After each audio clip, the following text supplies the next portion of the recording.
Hello everyone. तो हम पढ़ रहे थे क्लास 10th का चैप्टर नंबर 2 जिसका नाम है एसिड्स, बेस एंड सॉल्ट्स। तो लास्ट 3 वीडियोस में हमने एसिड और बेस के बारे में पढ़ा, उनकी प्रॉपर्टीज़ के बारे में पढ़ा, वो दोनों एक दूसरे से कैसे डिफरेंट हैं इस बारे में पढ़ा।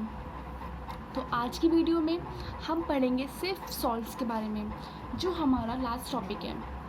तो सॉल्ट वो सब्सटेंस है जो एसिड और बेस की रिएक्शन के बाद बने।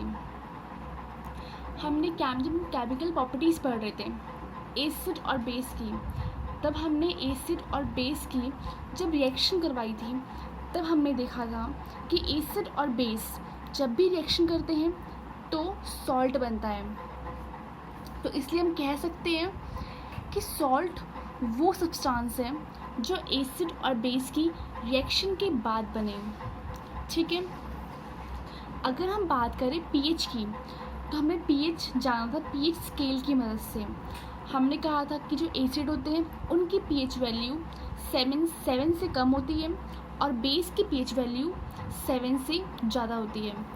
अब हम बात करेंगे कि सॉल्ट की पीएच वैल्यू कितनी होती है। हमने क्या पढ़ा कि सॉल्ट कैसे बनता है, एसिड और बेस की रिएक्शन से। अगर एसिड और बेस दोनों स्ट्रॉन्ग होंगे, अगर दोनों स्ट्रॉन्ग है एसिड भी और बेस भी, तो दोनों एक दूसरे की इफेक्टिविटी को कैंसिल कर देंगे। इसलिए जो सॉल्ट बनेगा वो बनेगा न्यूट्रल। अगर एसिड भी स्ट्रॉन्ग है बेस भी स्ट्रॉन्ग है, सॉल्ट कैसा बनेगा, न्यूट्रल। अगर न्यूट्रल बनेगा तो उसकी पीएच वैल्यू होगी 7। अगर सॉल्ट तब बनता है जब एसिड स्ट्रॉन्ग हो। सेकंड केस, जब सॉल्ट स्ट्रॉन्ग एसिड और वीक बेस से बने। जो सॉल्ट होगा वो एसिडिक इन नेचर होगा, क्योंकि यहाँ पे एसिड स्ट्रॉन्ग है और बेस वीक है, तो ये दोनों एक दूसरे के इफेक्ट को कैंसिल नहीं कर पाएंगे। एसिड बेस पे डोमिनेंट हो जाएगा, तो इसलिए जो यहाँ पे सॉल्ट बनेगा वो एसिडिक नेचर का होगा। अगर एसिडिक नेचर का होगा तो उसकी पीएच वैल्यू 7 से कम होगी। थर्ड केस, अगर सॉल्ट स्ट्रॉन्ग बेस और वीक एसिड से बने, तो यहाँ पे एसिड वीक है और बेस स्ट्रॉन्ग है, तो मतलब जो बेस होगा वो एसिड पे डोमिनेंट होगा, तो यहाँ पे जो सॉल्ट बनेगा वो बेसिक नेचर का बनेगा। अगर बेसिक नेचर का बनना तो उसकी पीएच वैल्यू 7 से ज़्यादा होगी। डिपेंड करता है कि जो एसिड और बेस जिनसे मिलके सॉल्ट बन रहा है वो कैसे हैं। अगर दोनों स्ट्रॉन्ग होंगे तो न्यूट्रल बनेगा, अगर एक स्ट्रॉन्ग और एक वीक है तो उनकी पीएच वैल्यू 7 से तो कम होगी या फिर ज़्यादा होगी। फिर इसके बाद हमने अभी क्या पढ़ा कि जो सॉल्ट बनता है वो एसिड और बेस की रिएक्शन से बनता है। अगर एसिड हाइड्रोक्लोरिक एसिड हुआ, कौन सा एसिड, हाइड्रोक्लोरिक एसिड, और बेस अगर सोडियम हाइड्रोक्साइड हुआ, तो उस टाइम जो सॉल्ट बनेगा वो होगा सोडियम क्लोराइड। ये वही सॉल्ट है जो हम अपने खाने में यूज़ करते हैं। ठीक है, एसिड कौन सा है, हाइड्रोक्लोरिक एसिड, और बेस है sodium hydroxide, NaCl, sodium chloride. ये वो सॉल्ट है जो हम अपने खाने में यूज़ करते हैं। अब जो कॉमन सॉल्ट है जिसको हमने NaCl बोला, इसका यूज़ करके हम कुछ ऐसे मटेरियल्स को बनाते हैं, कुछ ऐसी चीज़ों को बनाते हैं जिनका हम डेली यूज़ करते हैं, जैसे sodium hydroxide, baking soda, washing soda और ब्लीचिंग पाउडर। तो ये हमने किससे बनाया है, ये हमने बनाया है इस कॉमन सॉल्ट जिसको हमने बोला सोडियम क्लोराइड, इसका यूज़ करके हमने बनाया है। और इन चीज़ों को हम अपनी डेली लाइफ में यूज़ करते हैं। तो यहाँ पे हमने कॉमन सॉल्ट का यूज़ किया as a raw material. Raw material मतलब एक कच्चे पदार्थ की तरह, इसकी हेल्प से हमने इनको बनाया है। तो हम अब पढ़ेंगे कि इनको हमने कैसे प्रिपेयर करा।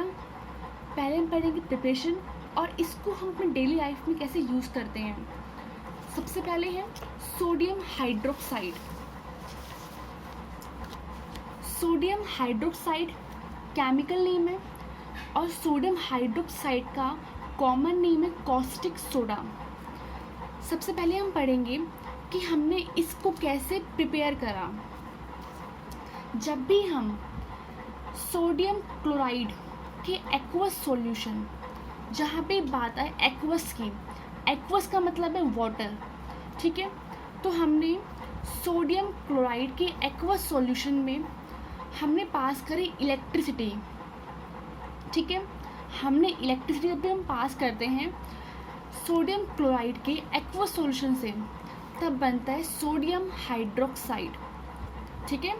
ऐसे बनता है सोडियम हाइड्रोक्साइड, इसका कॉमन नेम है कॉस्टिक सोडा, और साथ में बनता है क्लोरीन गैस और हाइड्रोजन गैस। सोडियम क्लोराइड को ब्राइन भी कहते हैं। अब देखो, जब हमने इलेक्ट्रिसिटी पास करी aqueous solution of sodium chloride से, एक्वस का मतलब ही वाटर है, तब क्या बनता है सोडियम हाइड्रोक्साइड, क्लोरीन गैस और हाइड्रोजन गैस। सोडियम हाइड्रोक्साइड क्या है, एक बेस है, और कैसा बेस है, सॉल्यूबल, जो वाटर में डिज़ोल्व हो जाए। तो ये कैसा बेस है, सॉल्यूबल बेस, और सॉल्यूबल बेस को हम बोलते हैं अल्कली। और यहाँ पर है क्लोरीन, इसलिए हम इस प्रोसेस को बोलते हैं क्लोर अल्कली प्रोसेस, ठीक है। इसके बाद एक चीज़ जो आपको याद रखनी है वो ये रखनी है कि जो यहाँ पर क्लोरीन गैस बनी है वो एनोड पे बनी है, और हाइड्रोजन गैस और सोडियम हाइड्रोक्साइड वो बनी कैथोड पे। एनोड और कैथोड कुछ भी नहीं है, ये इलेक्ट्रोड्स हैं। जब देख सकते हैं ये इलेक्ट्रोड्स हैं, एनोड और कैथोड। और आपने क्या करा था, करंट पास किया था। करंट मतलब बैटरी होगी, तो बैटरी में एक होता है पॉजिटिव चार्ज और एक नेगेटिव चार्ज। पॉजिटिव चार्ज से हमसे जुड़ा था एनोड, और एनोड पे होता है पॉजिटिव चार्ज, और नेगेटिव टर्मिनल ऑफ बैटरी से कनेक्ट होता है कैथोड, इसलिए इस पे होता है नेगेटिव चार्ज। आपको इतना इसके बारे में नहीं सोचना है, आप आगे चैप्टर से पढ़ोगे इनके बारे में। तो आप सिर्फ इतना याद रखो कि एनोड पे होता है पॉजिटिव चार्ज और कैथोड पे नेगेटिव चार्ज। क्लोरीन गैस बनी है एनोड पे, कैथोड पे बना है हाइड्रोजन गैस और सोडियम हाइड्रोक्साइड। एक बार और देख लेते हैं। हमने aqueous solution of sodium chloride से पास करा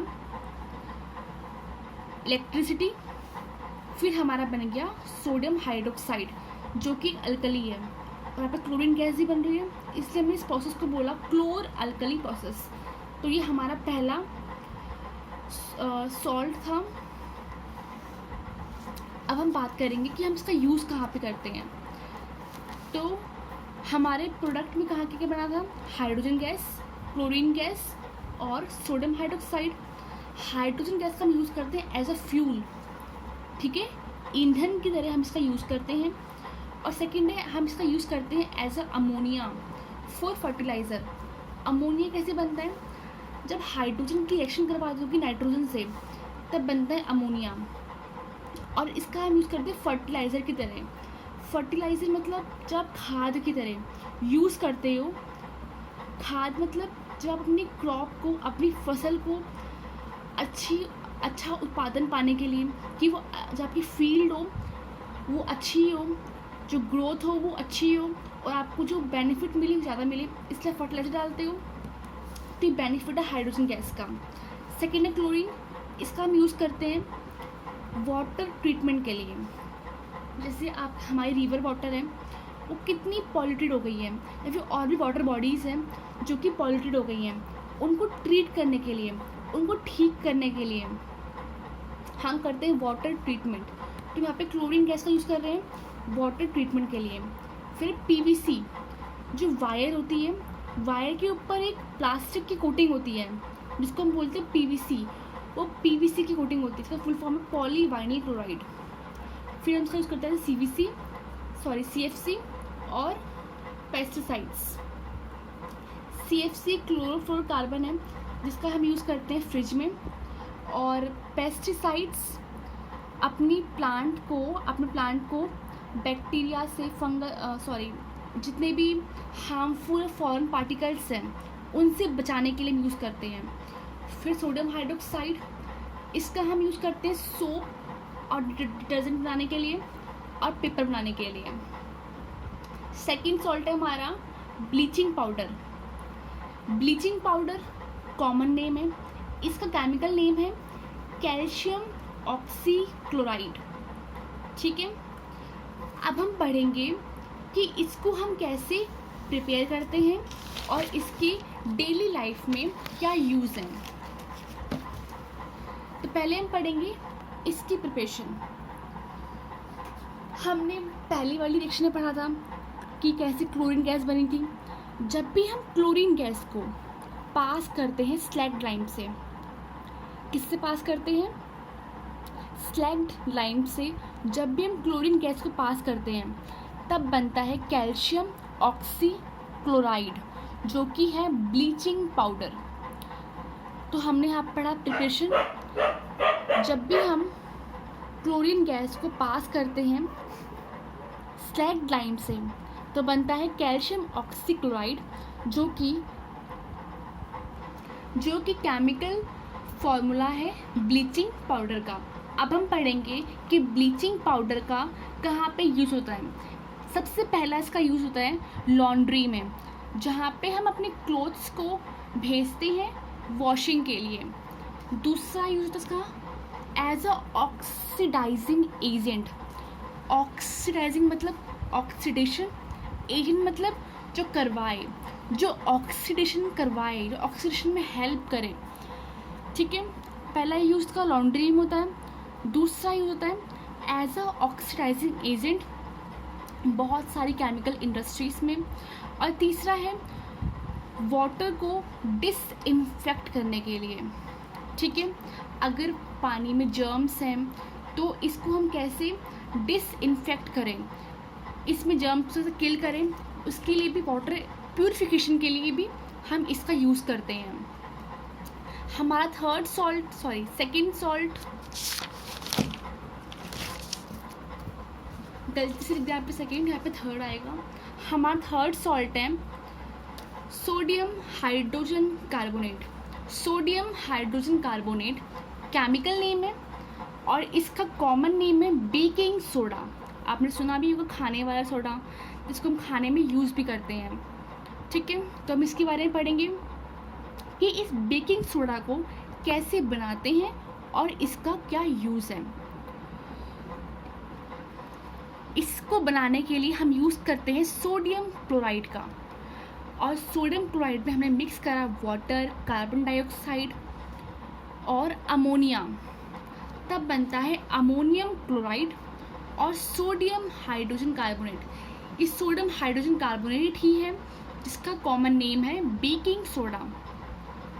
जब भी हम बेकिंग सोडा को हीट करते हैं, मतलब जब भी हम सोडियम हाइड्रोजन कार्बोनेट को हीट करते हैं तब ये डिकम्पोज होता है और बनाता है सोडियम कार्बोनेट, वाटर और कार्बन डाइऑक्साइड। आपको दोनों रिएक्शन याद होनी चाहिए कि हमने सोडियम हाइड्रोजन कार्बोनेट या फिर बेकिंग सोडा को कैसे प्रिपेयर करा, और जब हम इसको हीट करते हैं तो क्या होता है। क्वेश्चन आ जाता है कि जब भी हम बेकिंग सोडा को हीट करते हैं तो क्या बनता है। ठीक है, इसके बाद हम पढ़ेंगे इसका यूज़। सबसे पहला यूज़ होता है बेकिंग सोडा का, वो ये है कि हम बेकिंग सोडा की हेल्प से बेकिंग पाउडर बनाते हैं। तो अब हम पढ़ेंगे कि बेकिंग पाउडर क्या है। हमने क्या पढ़ा कि हमने बेकिंग सोडा की हेल्प से बेकिंग पाउडर को बनाया। बेकिंग पाउडर जो है वो एक मिक्सचर है बेकिंग सोडा का और टार्टरिक एसिड का। तो बेकिंग पाउडर किससे मिलके बना है? बेकिंग सोडा और टार्टरिक एसिड से। टार्टरिक एसिड एक माइल्ड एडिबल एसिड है। माइल्ड मीन्स हल्का, ज़्यादा वीक है, स्ट्रॉन्ग नहीं है, माइल्ड है। एडिबल, एडिबल मतलब जिसको हम खा सकते हैं। ठीक है, tartaric acid mild edible acid है। बेकिंग सोडा बेकिंग पाउडर जो है वो बेकिंग सोडा और टार्टरिक एसिड से मिलके बना है। जब भी हम बेकिंग पाउडर को हीट करते हैं तो क्या होता है, यहाँ पे देखो बेकिंग पाउडर क्या है,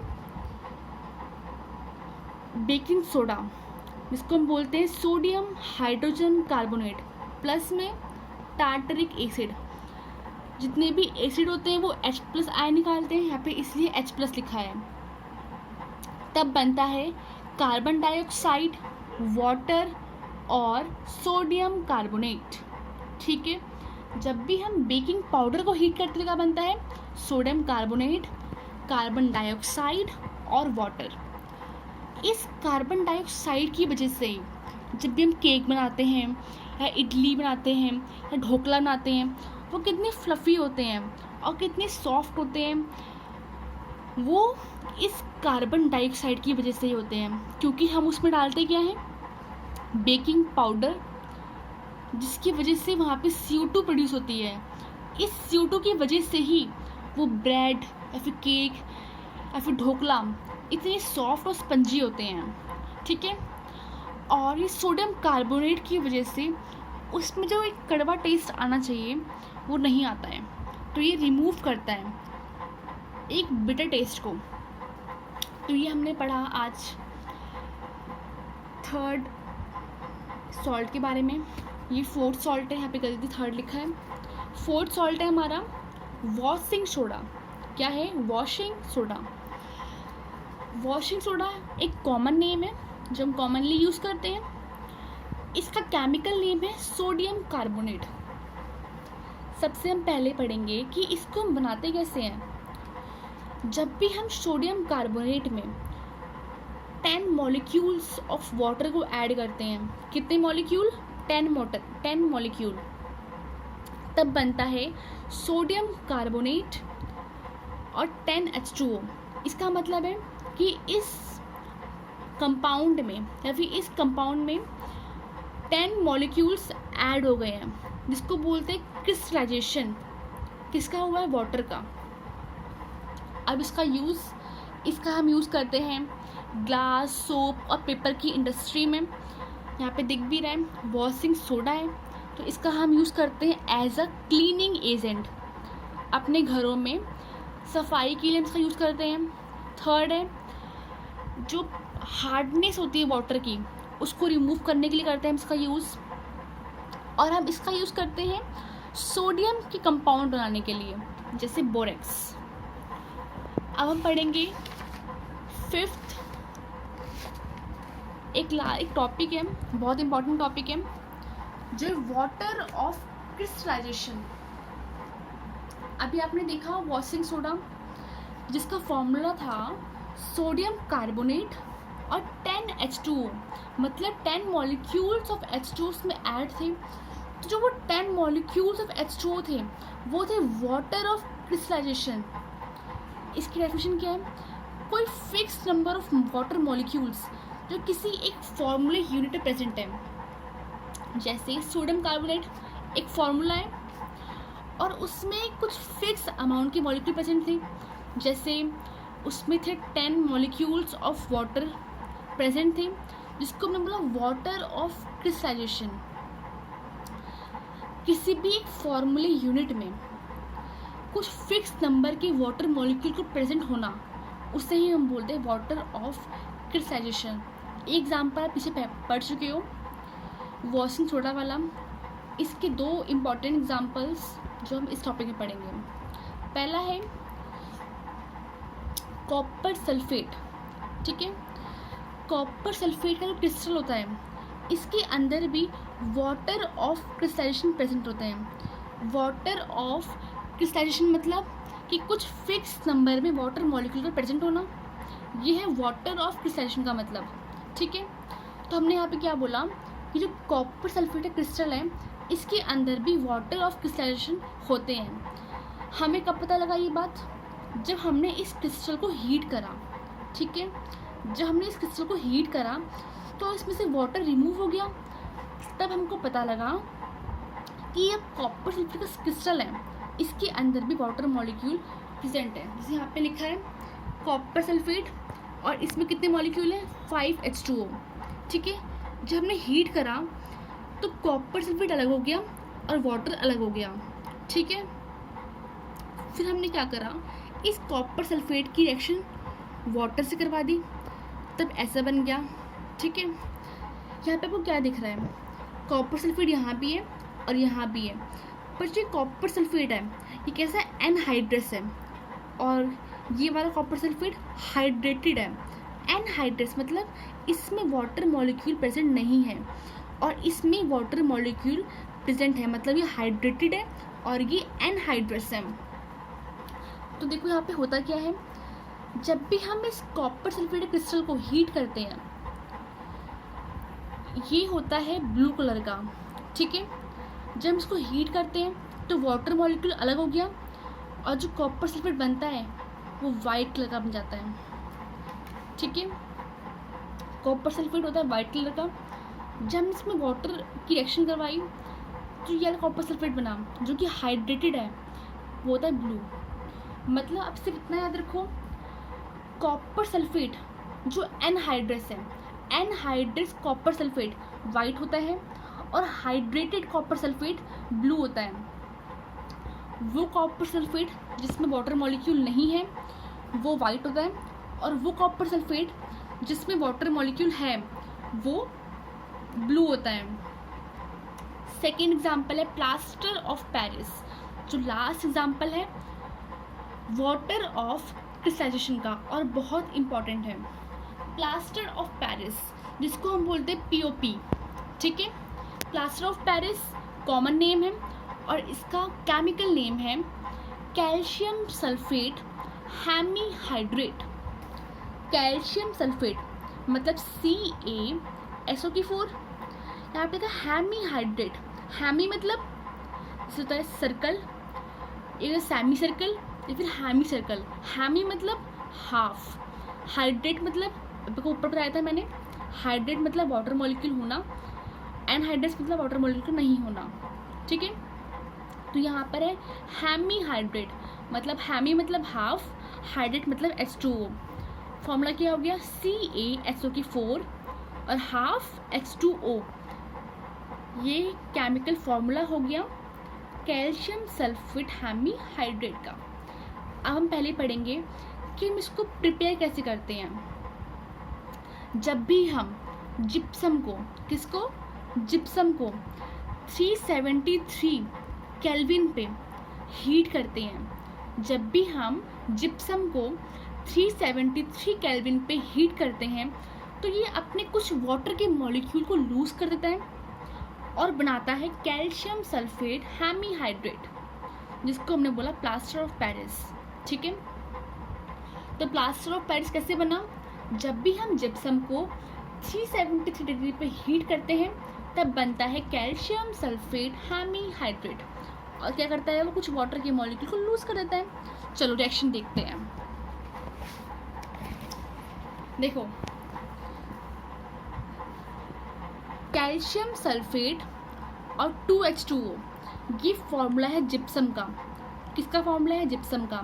हमने क्या पढ़ा था, जब भी हम जिप्सम को 373 केल्विन पे हीट करते हैं तो ये कुछ वाटर के मॉलिक्यूल को लूज कर देता है और बनाता है calcium sulphate hemi half hydrate water.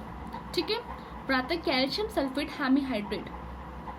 इसी को हम बोलते हैं प्लास्टर ऑफ पेरिस। ठीक है, तो ऐसे बनता है प्लास्टर ऑफ पेरिस। जब भी हम जिप्सम को 373 डिग्री पे हीट करते हैं तब बनता है हमारा प्लास्टर ऑफ पेरिस। अब हम पढ़ेंगे कि इसकी प्रॉपर्टीज़ क्या है, प्लास्टर ऑफ पेरिस की प्रॉपर्टीज़ क्या है। तो इसकी प्रॉपर्टी ये है कि पहली प्रॉपर्टी, ये वाइट कलर का होता है। कैसा होता है कि एक वाइट पाउडर की तरह होता है।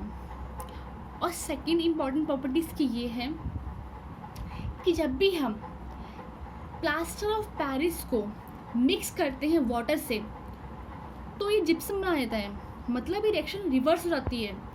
ये हमारा प्लास्टर ऑफ पेरिस है, कैल्शियम सल्फेट हेमीहाइड्रेट। जब भी हम इसकी रिएक्शन करवाते हैं वाटर से तो ये बना देता है जिप्सम। जो कि हार्ड है, ठीक है। और ये कैसा होता है, एक वाइट पाउडर की तरह है, ठीक है। और ये काफ़ी हार्ड होता है, सॉलिड होता है, बिल्कुल हार्ड सॉलिड मास है।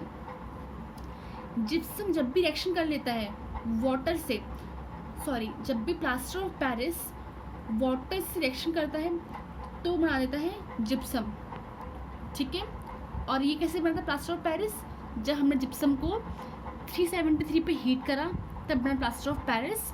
और जब प्लास्टर ऑफ पेरिस रिएक्शन कर लेता है वाटर से तो वो जिप्सम बना देता है। अब ये रिएक्शन देखो एक बार, यहाँ पे हमने क्या देखा, जिप्सम को हमने हीट करा 373 डिग्री केल्विन पे, सॉरी, जब भी हम जिप्सम को हीट करा 373 केल्विन पे तब बन गया हमारा प्लास्टर ऑफ पेरिस। और ये रिएक्शन, और जब भी प्लास्टर ऑफ पेरिस रिएक्शन करता है वाटर से तो बनाता है जिप्सम, ठीक है। ये एक वाइट पाउडर है और एक हार्ड सॉलिड मास है। लास्ट चीज़ हम पढ़ेंगे कि प्लास्टर ऑफ पेरिस के यूज़ क्या हैं। पहला यूज़ खिलौने बनाने में और डेकोरेशन की चीज़ बनाने के लिए हम इसका यूज़ करते हैं। सेकंड इसका यूज़ है कि जो ब्लैक बोर्ड की चौक होती है ना, वो भी इस प्लास्टर ऑफ पेरिस से बनती है। और थर्ड और मोस्ट इम्पॉर्टेंट यूज़ इसका यूज़ करते हैं डॉक्टर्स। जैसे मान लो बोन है, हड्डी जब फ्रैक्चर हो गई, एक्सीडेंट हो गया, कोई गिर गया और उसकी अगर बोन फ्रैक्चर हो गई तो उस बोन को सपोर्ट करने के लिए भी हम यूज़ करते हैं प्लास्टर ऑफ पेरिस का। या फिर अगर बोन डिसलोकेट हो गई है, मतलब अपनी जगह से हट गई है, तो उसको सेट करने के लिए, उसको अपनी जगह लाने के लिए भी यूज़ करते हैं प्लास्टर ऑफ पेरिस का। आपने देखा होगा जब किसी का हाथ फ्रैक्चर होता है या फिर पैर फ्रैक्चर होता है तो एक काफ़ी हार्ड सा कुछ लगाते हैं, प्लास्टर लगाते हैं, वो plaster he plaster of Paris है। तो आज के लिए इतना ही। आज हमने चैप्टर नंबर 2 क्लास 10th का, जिसका नाम है acid base and salt, finish कर लिया है। अगर आपको मेरी वीडियो अच्छी लगी तो please like, share and subscribe करें। Thank you.